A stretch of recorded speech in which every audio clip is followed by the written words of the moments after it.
What's going on, guys? Will here from Sky Ultimate, and today I'm going to be teaching you one of the most essential aspects of becoming a better Frisbee player, and that is breaking the mark. Let's go.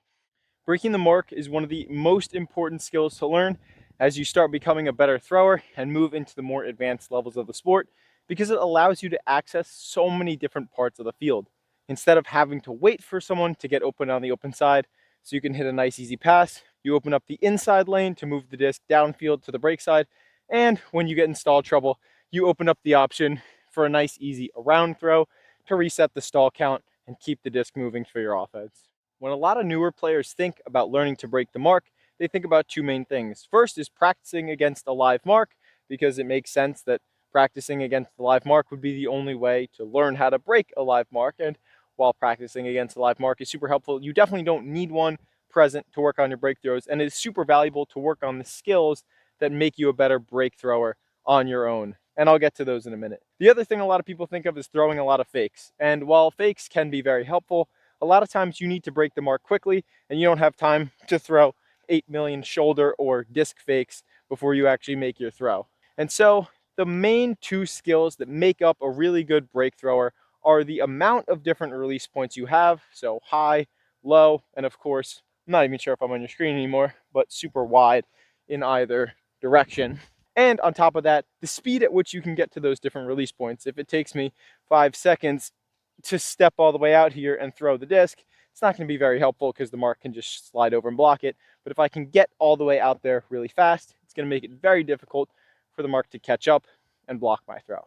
Now, these are two skills that are super easy to practice on your own, and I'm going to show you some ways to do that in this video. You can do this with just by yourself, come to a park like I am here, or you can have a friend there to throw the disc back to you or to give you a live mark to practice on.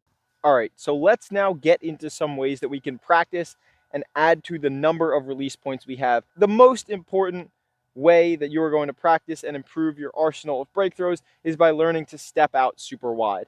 And so that's what we should probably start with. Now, you don't need to start by going all the way out and down into the lowest possible position you can throw from. Not everybody has the ability to get into that position very fast, get out of that position very fast if you step all the way out and then decide not to throw it. And it's also not the most comfortable position to throw from. So start small. Start by taking a step out, a bigger step if you feel more comfortable, and really leaning out. One thing I see a lot of newer players doing is stepping out, but still staying upright when they throw it, and also releasing the disc super wide from their body with their arm. This is just going to mess up your throwing motion, and also staying perfectly upright but widening your legs really doesn't get you out that far. So work on, even without throwing the disc, stepping out and leaning over and putting all your weight on the foot that you're stepping out with to practice your throw. Same thing goes for the backhand side. If I want to practice stepping out on my backhand side, I'm going to step out and lean and put my weight on my throwing foot and work on being stable and balanced here. It's very difficult to throw if you're off balance. So if I step out here and my pivot foot is barely on the ground and I'm leaning to the point where I'm off balance, that's going to make it really hard to make my throw. So the key is to get comfortable in these positions and be able to remain balanced so that you can make your throw. Another thing to point out is that when you're in these positions, you're not going to be able to use the same power generating motions that you would be able to use in a normal upright throwing position. For example, if I want to throw a flick with power, I'd normally step into it, turn my shoulders, and snap my elbow and wrist through. But if I'm all the way out here, I don't have all those same tools to be able to step in and really pivot into my throw. So I have to get comfortable generating a lot of power just from my wrist. Because if you can generate good spin and reasonable amount of power just from your forearm and wrist snap, that's going to make everything else you do much easier, because that isolated motion will be all you need and you don't have to wind up, step in, or do anything fancy with your lower body to get a good throw off. And of course, same thing goes for the backhand side. If I need a huge wind up and a lot of arm motion to throw, it's going to make it really uncomfortable when I'm all the way down here in a super far out position to actually get a good throw off. So make sure, in addition to practicing your release points, you're also practicing the release itself with your wrist and forearm to get lots of spin and to be able to make a quality throw even when you're in these wide positions. So now that we've covered the different release points that you can use, mainly getting super wide, of course, high release, flicks, and backhands are another thing you can add to your arsenal. But the next thing that we are going to talk about is the speed at which you can get to these release points. Now, the speed at which you can get to a release point doesn't just apply to the super wide out throws, but also applies to your normal throws. If I can just be standing here and get off a flick really fast, that's going to allow me to hit a lot of break throws even without having to get to a super wide release. A lot of breaking the mark comes down to taking advantage what the mark is giving up.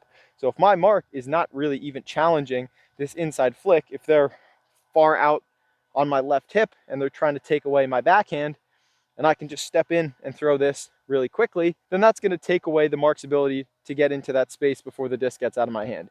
So start by practicing the release speed on your normal throws. And this also relies on something I mentioned earlier, which is working on your wrist and your forearm snap. If all I need to get a good throw off is a quick wrist and forearm snap, it really doesn't take much to be able to get into that motion and generate a quality throw.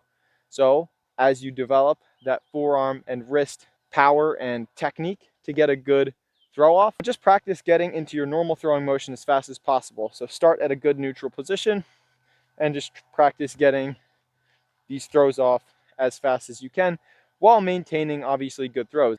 And finally, you want to put them all together. It can be helpful to, again, especially against a live mark, throw in a couple shoulder fakes to get the mark off balance. But really, especially when you're training on your own, the main thing you want is to be able to step out to as wide a position as you're comfortable with, get off a quality throw, and recover back into a neutral position.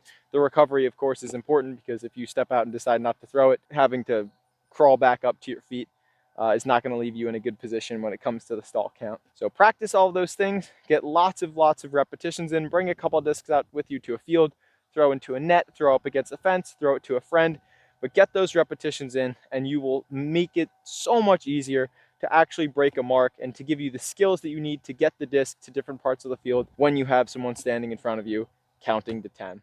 All right, just a little abrupt transition here, and I'm just going to be kind of going over a workout I did back in February that was all about breaking the mark and getting out super, super wide on these throws. So I'll play this right here. And the thing I want you to focus on is how I'm setting up in a realistic throwing position. I get out nice and wide there, step out pretty fast as well.